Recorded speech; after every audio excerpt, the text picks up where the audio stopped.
Juan Hernández del periódico Basta y del Grupo Antón. El día de ayer se dio el informe precisamente del estado de salud del doctor Hugo López-Gatell, pero ahí ya se empezaron a manejar diferentes versiones de incluso el agravamiento del estado de salud al reportar el doctor Ricardo Cortés Alcalá, que al haber una leve disminución de su oxigenación, ya varios medios están manejando que ya se agravó el estado porque está requiriendo de oxigenación suplementaria. Nos gustaría que por favor nos clarificaran precisamente para que no haya dudas, para que no haya esta información de este supuesto agravamiento del estado de salud del doctor López-Gatell. Esa sería mi única pregunta. Gracias. Muchísimas gracias. Le pediría al doctor José Luis Salomía Segarra, quien ellos como grupo de alta gerencia han estado en contacto con el señor subsecretario para que nos pudiera dar respuesta a esta pregunta.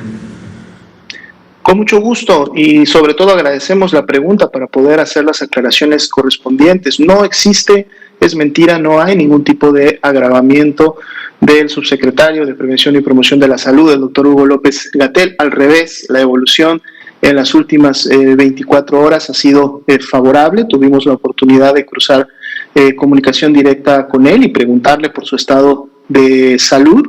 Él nos comenta que se encuentra prácticamente ya asintomático, es decir, ya no tiene signos y síntomas de la COVID-19. Obviamente debe de continuar todavía en observación y en seguimiento tanto clínico como epidemiológico. Su saturación ya está al 97%, es algo que él nos reporta directamente. Como comentaba el doctor Ricardo Cortés Alcalá el día de ayer, precisamente una condición que llevó al suplemento de oxígeno preventivo fue la disminución de estos niveles, pero simplemente con la aplicación de este oxígeno y los cuidados que él ha tenido, vuelve nuevamente a tener una saturación del 97%, así se ha mantenido, está en estado de salud, digamos, en buen estado general, se está recuperando, ha estado en comunicación con el equipo de trabajo, con los diferentes colaboradores, muy al pendiente de la información y de las actividades que se están llevando a cabo, y de seguro en la medida que esta recuperación continúe y a él se lo permite, lo veremos muy probablemente más adelante con actividad virtual en sus diferentes áreas de trabajo. Muchísimas gracias. Compañera.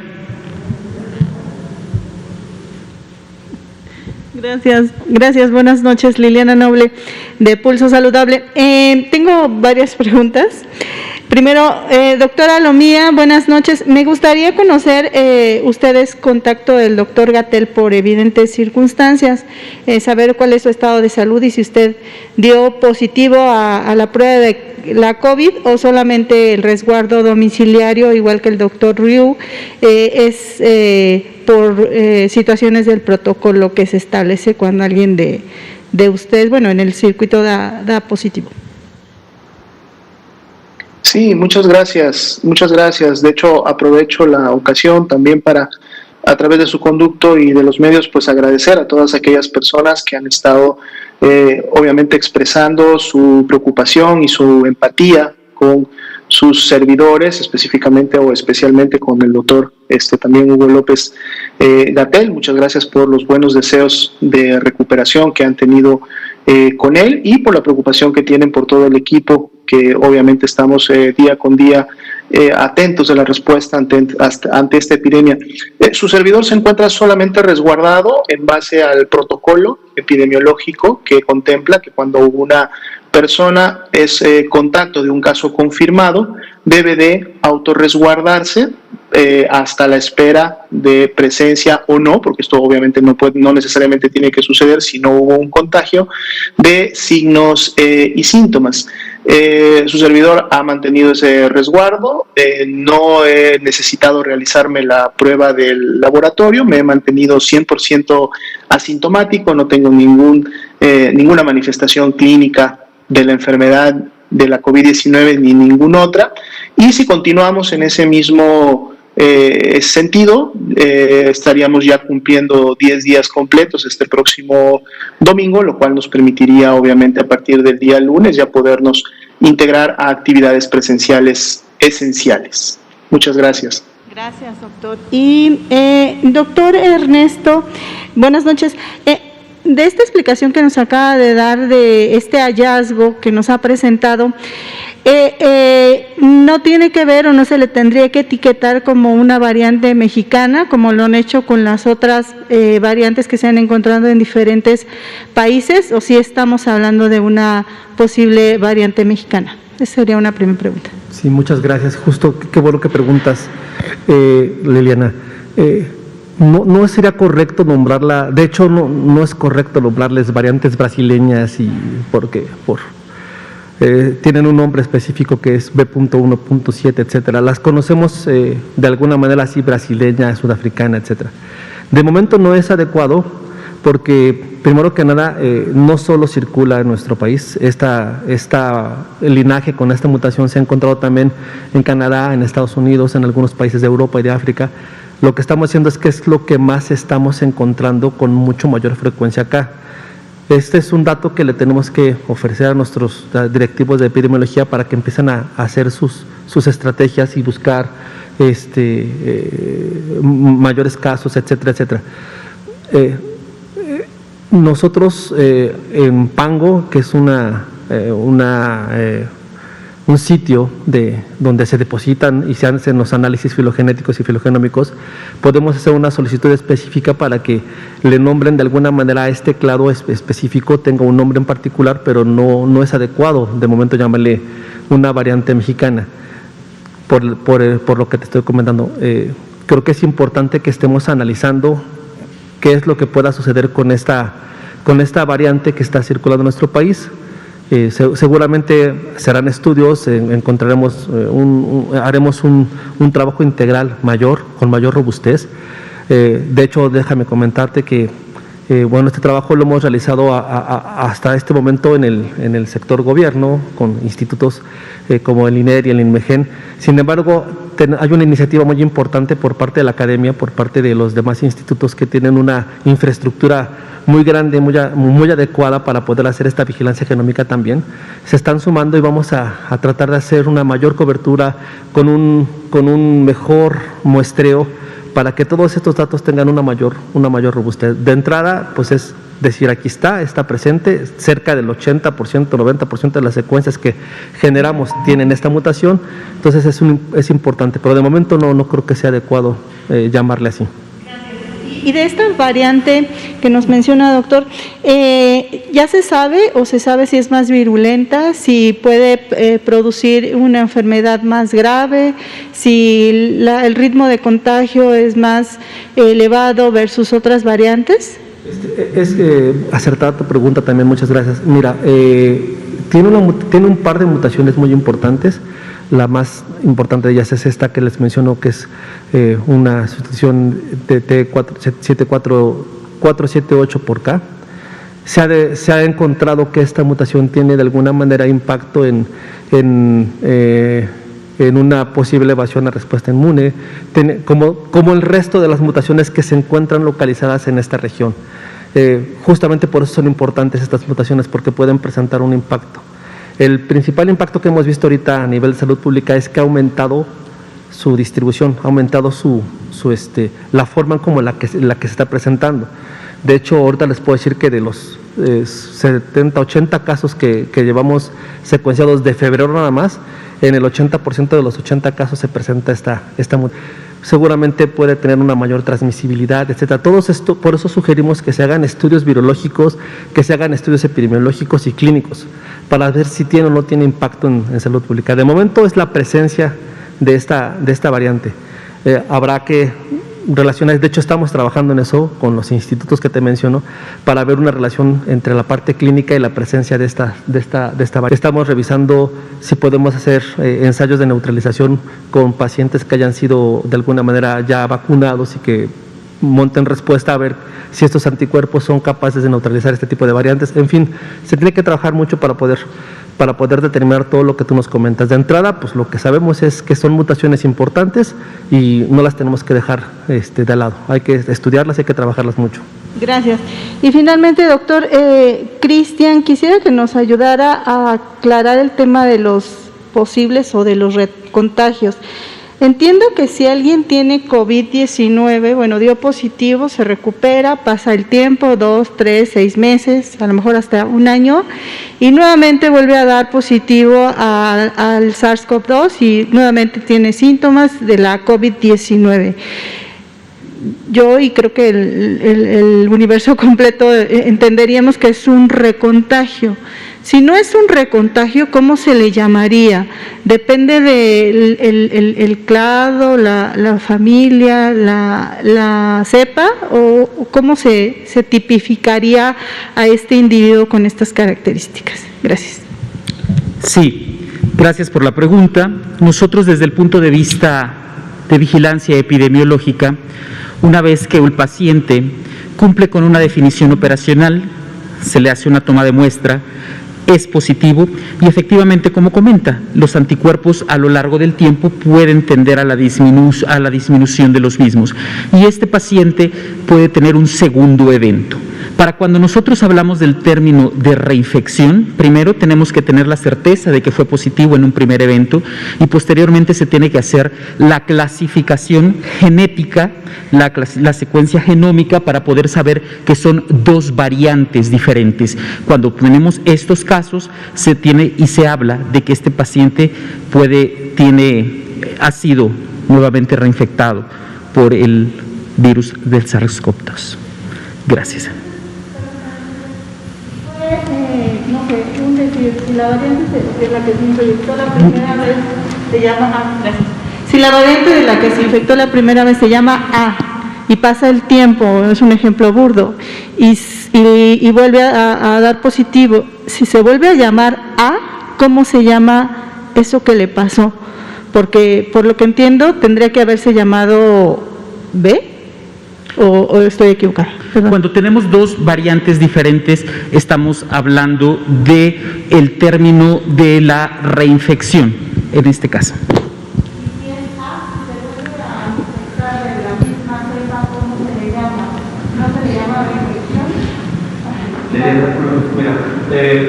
Perdón. No, adecuadamente tu pregunta y tiene varias posibles respuestas. Mira, la primera es, aquí les presentamos hace unos meses quizá el caso de una muestra de una paciente del estado de Guerrero que se infectó en junio, a finales de mayo, después volvió a salir positiva en julio, después volvió a salir positiva en octubre.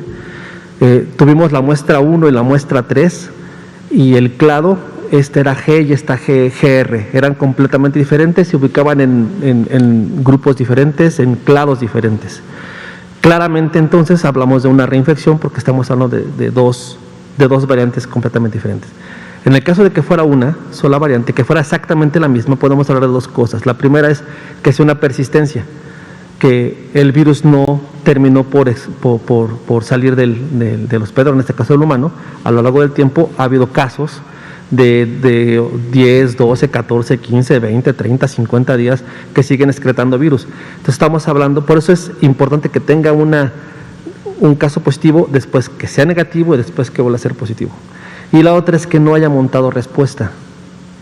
Me explico, que si no montó respuesta y se infecta con el virus A, como le mencionas, pasa el tiempo y se vuelve a infectar con el mismo virus A, probablemente no montó una respuesta inmune y por eso es que pueda ser infectado. Entonces son varias las posibilidades y varias las explicaciones que pueden existir, pero la más importante es que si es reinfección es porque tenemos dos variantes. De hecho, la velocidad con la que el virus va cambiando, estos cambios que les he presentado, estas mutaciones, generalmente producen 1 o 2 cambios por mes, mutaciones por mes. Entonces, con eso bastaría para poder definir si es un virus igual o un virus diferente.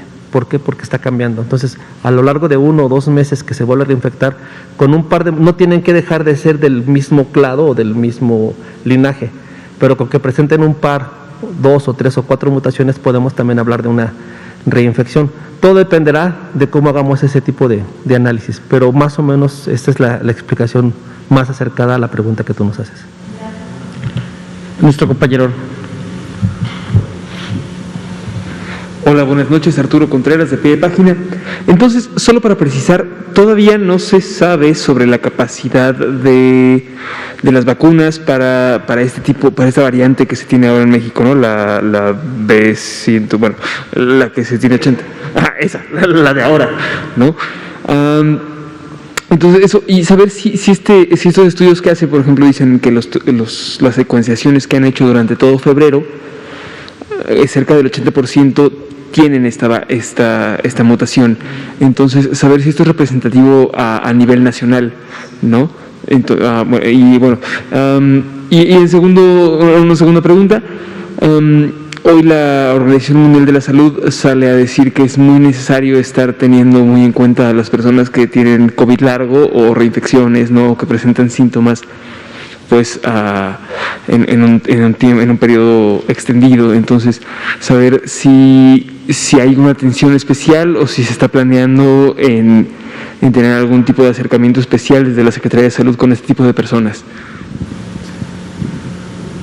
Muchas gracias por la pregunta también. Técnicamente estaremos empezando a hacer algunos estudios virológicos. Por sí sola la mutación es importante porque ya está caracterizada en algún otro lugar. La mutación es por sí sola importante, como la mutación E484K, que todo el mundo hablamos de ella, por sí sola es importante. Quizás esta sea un poco menos importante o haya menos estudios, pero ya de entrada es algo que tenemos que seguir. Nosotros lo que estamos ahorita haciendo es justamente buscando, por ejemplo, si algunos pacientes que hayan sido vacunados y vuelven a presentar una infección, los estamos tipificando para ver si contienen esta variante o no. Pero es uno de los tantos estudios que tenemos que hacer. Seguramente estaremos en contacto y estaremos informándoles un poco cómo es el comportamiento de esta variante. Efectivamente es importante llevar a cabo la trazabilidad de los pacientes que tienen una larga enfermedad, ¿no? Si le podemos llamar así, y seguramente también de esos pacientes, de esas muestras características, las hemos tenido también en cuenta. Algunas de ellas las hemos caracterizado y hemos observado si presentan o no presentan la misma variante o no. Como les mencioné el caso de Guerrero, hay algunos otros casos que los hemos analizado, porque sí se convierten en pacientes muy importantes que nos ayudan a conocer la genética de este virus y la prevalencia o la persistencia que pudiera tener este virus en el huésped. Y con relación a la vacuna específicamente, pues seguramente vamos a asociarnos con los investigadores que así nos puedan apoyar también para buscar esas neutralizaciones virales que podemos hacer con esta variante de pacientes que ya hayan de alguna manera montado una respuesta inmune, si son capaces de neutralizar con los anticuerpos de alguna vacuna el paciente haya tomado una vacuna,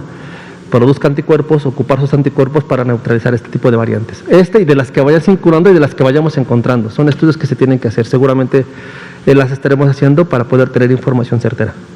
Definitivamente el COVID largo es de interés para los sistemas de salud pública. Se está haciendo toda esta revisión que diferentes países, sistemática que diferentes países realizan para poder hacer la identificación de los principales síntomas frecuentes asociados a este COVID largo.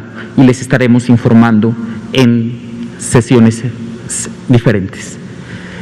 Sí, si me permite solamente realizar una acotación en relación justo a las preguntas, ¿no?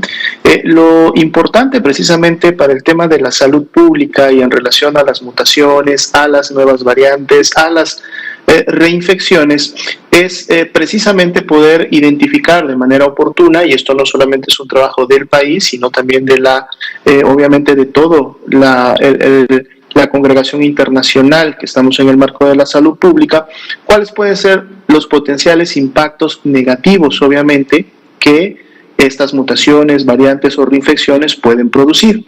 En el campo de las reinfecciones es muy importante comentar que hasta el momento, y basado en los reportes tanto de la bibliografía internacional como lo que nosotros hemos encontrado al interior del país, las reinfecciones que en su momento también producen reenfermedad, es decir, vuelven a causar un cuadro de COVID-19 en la persona, son sumamente raras, es decir, no es un comportamiento o no es el comportamiento habitual aún de la COVID-19, no es algo que tenga un impacto poblacional o en la transmisión o en su momento en la afectación de la epidemia. Esto es muy raro, son pocos los casos que en su momento se han documentado y se han reportado a nivel internacional en comparación, obviamente, a los ya más de 100 millones de casos confirmados en todo el mundo, ¿no? O sea, con esa magnitud. Como bien comenta el doctor Ramírez, es importante poder realizar estudios complementarios de las diferentes mutaciones que se van encontrando en los mismos virus que se aíslan al interior del país, el seguimiento de las variantes ya identificadas a nivel internacional, porque precisamente lo que se quiere también en su momento identificar es qué impacto poblacional y por lo tanto en la salud pública pudieran tener para efectos sobre todo de la inmunidad natural, es decir, la posibilidad de que pudieran incrementarse las reinfecciones, y en este momento en donde ya contamos con diferentes tipos de vacuna, como también la vacunación pudiera en algún momento verse afectada. Hasta el momento y del reporte que han emitido las diferentes fabricantes y de los tipos de vacunas, todavía el impacto es menor. Esta situación obviamente se tiene que seguir vigilando y se tiene que seguir estudiando para actuar rápidamente en algún momento que se identifique otra situación. Y digamos, hablando precisamente de este impacto poblacional, solamente poner un ejemplo rápido, como bien se comentaba, esta mutación que se ha identificado en este nuevo clado que ha estado circulando en últimos meses, pues se ha mantenido activa, digamos, para efectos de la frecuencia identificada en el país y en las secuenciaciones que hasta el momento se han hecho. Continúa inclusive siendo el principal clado y la principal mutación encontrada en el mes de enero y en lo que va del mes de febrero, que prácticamente estamos ya cerrando el mes de febrero. Sin embargo, si ustedes notan el comportamiento epidémico, el mes de enero y el mes de febrero han significado precisamente una disminución en la intensidad epidémica, no solamente de la carga de enfermedad, es decir, de las personas que se contagian y enferman, sino también de las que desarrollan COVID grave y por lo tanto necesitan hospitalizarse, así como las que lamentablemente fallecen. Entonces tenemos ya 2 meses continuos de disminución de la intensidad epidémica y de sus afectaciones. Obviamente esto es un marco poblacional. Se van a hacer los estudios específicos de las personas que tuvieron este clado y esta mutación para, en comparación con las que no las tienen, tratar de identificar si hay características que en su momento le pudieran conferir, obviamente, algún otro impacto a esto que se acaba de comentar. Pero esto se hará y en su momento se podrá también comunicar con oportunidad. Gracias. Pues muchas gracias a todas las personas que siguen la transmisión de esta conferencia vespertina, a las personas que asisten presencialmente y a todos nuestros seguidores a través de las diferentes plataformas digitales. Damos por concluida la conferencia sin olvidar que la Estrategia Nacional de Vacunación avanza, que la epidemia no termina. Muchas gracias a todos. Son las 20:03. Gracias por su asistencia. Buenas noches. Muy buenas noches.